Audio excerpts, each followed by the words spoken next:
What's going on, YouTube fam? It's your boy Tony 2 times, and we back with another episode of the Baltimore Way, man. Y'all know what I need y'all to do. Be sure to like, share the video, check out the merch, check out the links in the description, man, if you want to support the growth of the channel.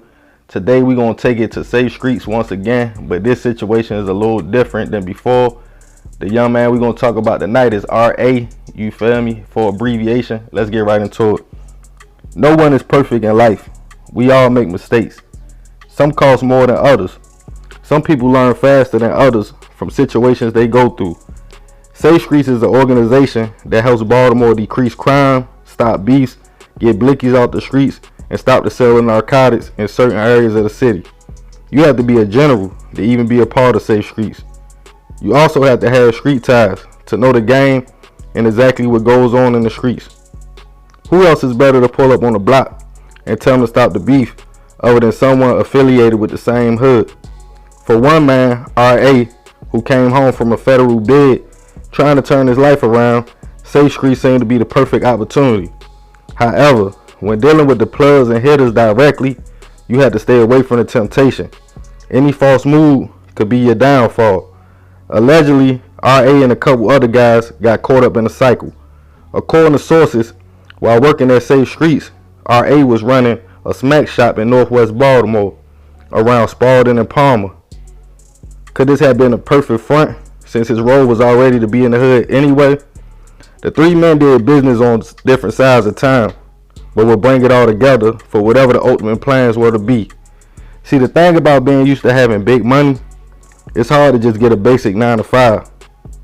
With temptation on every corner, it takes a person that's completely done with the game. In one alleged situation, R.A. was pulled over and suspected of making a deal, in which he then expressed to police that's just part of his job. He was taking drugs off the streets to make the neighborhood safer, he allegedly said to the officers. R.A. and the two other men involved were over 50 years old. The OGs were used to making immense amounts of cash. One of the men started using the product, the other was flashy and showing too much money around town.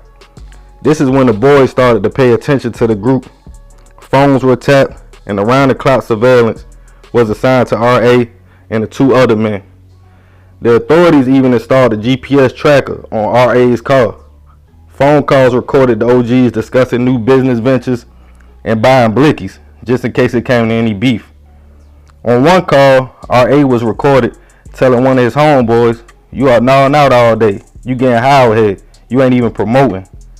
On July 23rd, 2020, the DEA would hit one of the OG's homes, allegedly finding 117 grams of fent, 271 grams of girl, and some smack. After this, he was on the phone with one of his other acquaintances, in which he told him to meet him at a BP. Now remember, the car was being tracked by GPS. So supposedly, the police waited for the transaction between the two to be complete.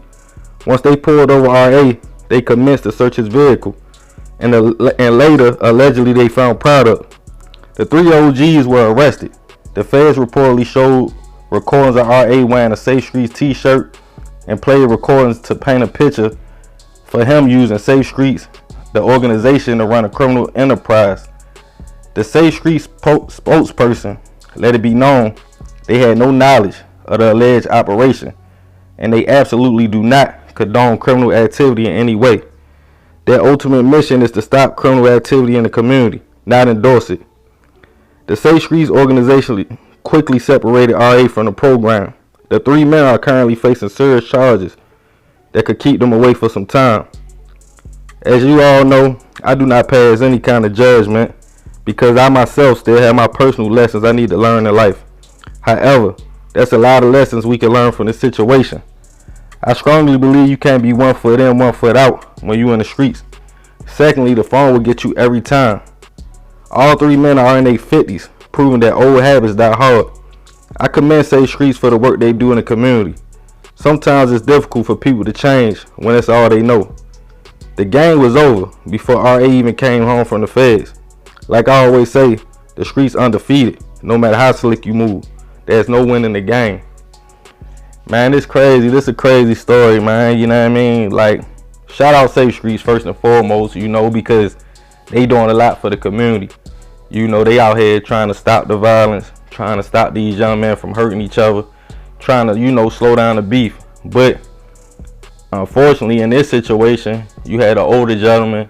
He got caught up. The allure of the game was just too much for him. He felt like he had to get back in. He had to make him some big money. And you know, they was watching him the whole time. Like, he just came from the feds. So you know, for one, when you first come from the feds and then you get associated with an organization like Safe Streets, they gonna be watching you. So what they did, you know, they got their phones, they tapped the phones, they put a track on the car. You know, they was watching him as he was going to these hoods that he supposed to have been talking to the young men in, but he was making transactions, allegedly.